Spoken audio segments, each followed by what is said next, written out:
মাটি খেকোদের কাণ্ড বটে। স্বাধীন এবং নিজের ইচ্ছা অনুযায়ী ধুলাবালি উড়িয়ে অতিমাত্রায় শব্দ দূষণ করে এভাবেই দিনের পর দিন ভটভটি টলি গাড়িয়ে চলছে মাটি কাটা, যা দেখার কেউ নেই। জনসচেতনতা নিশ্চুপ থাকা এবং প্রশাসনের নজর না থাকে এমন পরিবেশ দিন দিন বেড়েই চলেছে। আইন থাকা এবং সেই আইনের সঠিক বাস্তবায়ন না থাকায় এমন কাজ হরহামেশাই হচ্ছে। তার খণ্ডিত চিত্র আরকে নিউজের ক্যামেরায় রেকর্ডকৃত ভিডিওতে। সরকার যখন রাস্তা যখন ভেঙে গেল সেখন তো আমরা তখন বাড়ি বাঁধতে দিই, আমরা তার মাটি বিক্রি করতেছি না।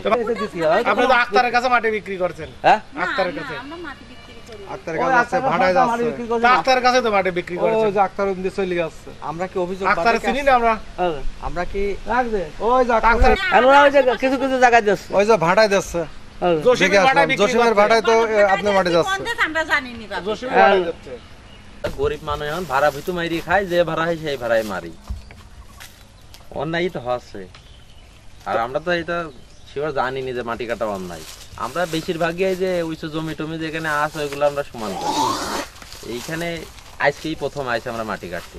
এর আগে কোথায় কাটছি? এর আগে আমাদের এলাকায় যে সব ওই যে জমি জায়গা ছিল, উঁচু জায়গা যেখানে ছিল, যে ধান মান হইতো না কো, পানি থাকতো না, ওই সব বইতে আমরা মাটি। তোমাদের কারণে যে রাস্তাঘাটে যে ধুলোবালি তো হচ্ছে, আবার যে রাস্তাঘাট নষ্ট হচ্ছে, এটা কি জানো এই গাড়ি চালাতে?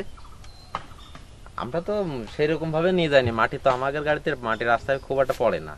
এই গাড়ির লোড ক্যাপাসিটির উপরে রোডের যে অবস্থা, তাতে কি এই রোড কি কিছুদিন পরে তো আর সেভাবে টিকবে না?